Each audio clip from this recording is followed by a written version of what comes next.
Welcome to Random, Rambling, and Rhetoric with TJ Mercer. That's my TT. And it's all powered by her Samsung Notes. Now, here's my TT. I just loves me some porta potties, said no one ever. I don't know about you, but the ickiest thing on the planet is when I am forced to use a porta potty. I try to hold my bladder until the last possible minute. And what about nasty public restrooms? Ew, public restrooms plus kids. Parents, what do you do as soon as you take them to a public bathroom? You make them hold up their hands and forbid them to touch anything. Then you get in the stall, there's no toilet paper or seat cover, you handle your business, come out, and then there's no soap or paper towels. Lord have mercy. Jesus is just not a good situation all around. Fortunately, there's the restroom kit, a full bathroom solution the size of a lightweight deck of cards. A deck of cards, y'all. I keep one in my purse all the time just because it's complete with a full patented oversized toilet seat cover, enough toilet paper to cover the essentials, plus wet wipes for your tushy and your hands. The restroom kit is a don't leave home without it necessity for your road trips, you going camping, the beach, festivals, basically any restroom that ain't yours. Even that friend of yours who's cleaning is not their strong suit. You know what I mean? So pop on over and visit therestroomkit.com. That's therestroomkit.com. And when you use the code RAMBLINGS, RAMBLINGS, you will get 15% off your purchase. So stop going to the bathroom without the full protection you need. Go get the restroom kit at therestroomkit.com. Hey, it's TJ, your shenanigan storyteller, and today I want to tell you about a conversation I had with one of my favorite uncles, and Uncle Jay. Lord, I know if you listen to this and you got uncles, you got you an Uncle Jay. So Uncle Jay is that dude that and all my uncles really, that I talk to on a regular basis, none is, let me just qualify before I get myself in trouble, none is greater than the other because they each have a special place in my heart for different reasons. And so you've heard me talk about, especially if you've listened to the story about my Howard graduation and my dad wanting to get a picture with General Colin Powell. So that is the dad, as I explained, that is the dad that chose me. He and my mom married after my biological father was killed. But my biological father, named Mohawk, when he was killed when I was 8, Uncle Jay, his brother, and Uncle Roscoe, his other brother, stepped in and really became, father figures to me. So Uncle Jay has been my dude my whole life, basically. So, and he always has this greeting. If you call him, hey, sweetie, what you up to? What you know good? And so he got sick last week. And apparently it was serious because they put him in the hospital. So I called him and I was like, Unc, what in the world you doing? This is like the 3rd time you've been in the hospital. What, you got a woman up there? What? And he was like, well, Rabbit, because that's my nickname for that side of the family. Well, Rabbit, us Newsom man. You know what time it is. So I'm talking to him, and I was like, tell me what happened. What's going on? What happened?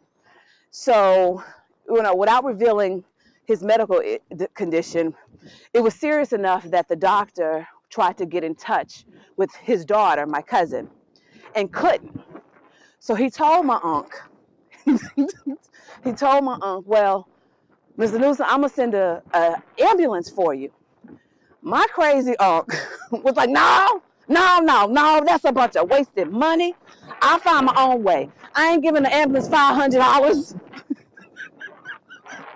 So I'm laughing partly because that's my uncle, and that's certainly how he would do. But I'm also laughing because that's me too.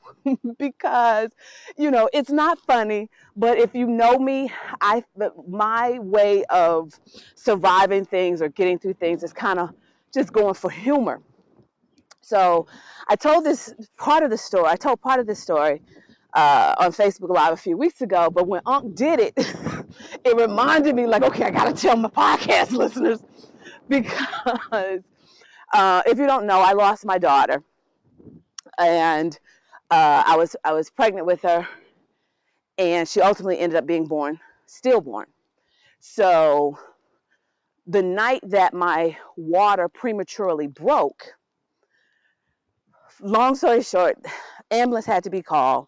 My mom happened to be in town, and my husband at the time, he never dealt with pressure or stress well, and he was flipping out to the point where the paramedics, first of all, I was in my gown because all this went down at 1 a.m. in the morning, and I was in my gown, and all of a sudden I look up, and three of the finest paramedic firefighters here. We have firefighters who respond too. They come with the fire trucks and everything.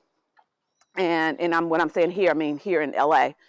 And I'm in my gown, laying down on the bed because my water had prematurely broke. My mom had got me back on the bed. And I look up and three of the finest firefighters in uniform and whatnot come through my door. And I'm like, do I need all of y'all? Because part of me is like embarrassed. I'm in my gown. I know, I'm crazy. But I'm like, do I need all y'all? And so I guess the lead person he nodded to the other. He's like, I got it. So in the meantime, there's a whole bunch of chaos going on in the living room, and I hear my ex-husband just cussing. And I asked the firefighter or the paramedic, whichever one it was, and I asked him, like, what's going on in there? And he was like, they can't get the gurney in here to you. They're having troubles navigating the furniture.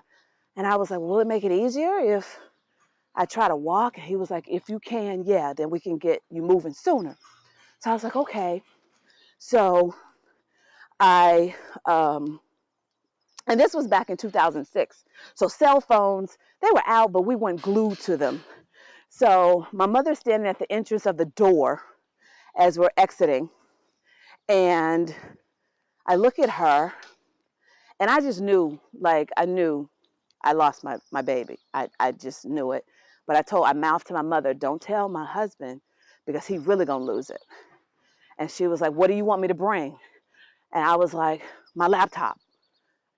Because in my mind, I can solve anything with my laptop. Me and my laptop are still like that to this day. Now it's my laptop and my phone. But in my mind, give me my laptop. I can research some stuff. I can solve some stuff, and we're going to be good. And so my mother was like, you think you should bring your purse too? I'm like, oh yeah, you may want to get that too. So anyway, we get in the ambulance, and this is what made me think about what Uncle Jay did. We get in the ambulance, and my ex-husband, his face is glued to the back of the door as he's peeking in the window. And my mother is like, try to hold it together because he's at the window. And I gave him a thumbs up, tell him I'd be okay, because they refused to let him be with me because he was just too emotional. So the ambulance is putting in an IV, and I'm like, what I need an IV for? And he was like, because just in case you get to the hospital, it's, you already need it. I was like, oh, okay. And so the paramedic goes, you sure are very calm. And I tell him, like, did you see that fool out there? Do you really want two of us like that?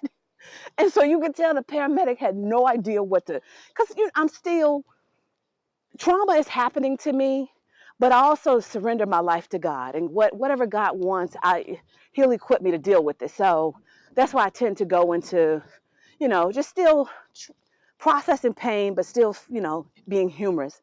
So we're driving, and I hear, it's like no sirens. And I'm like, well, wait a minute. And I asked the paramedic, how come how come I don't hear any sirens? And he was like, well, ma'am, it's pretty late at night.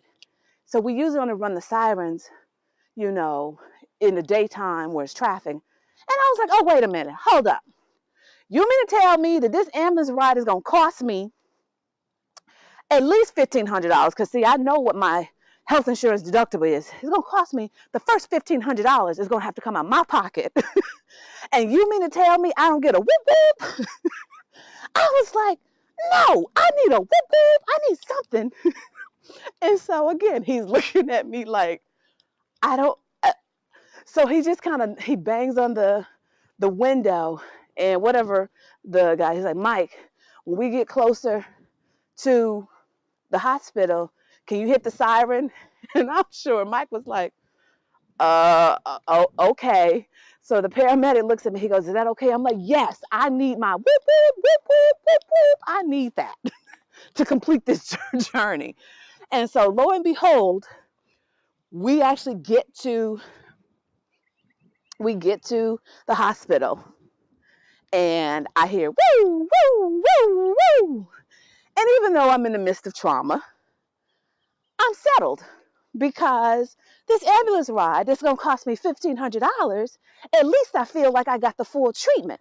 So when Uncle Jay says that to me, when he says, no, because he lives in Tennessee, so, no, that ambulance ride gonna cost me $500. I'll figure out another way to get to the hospital.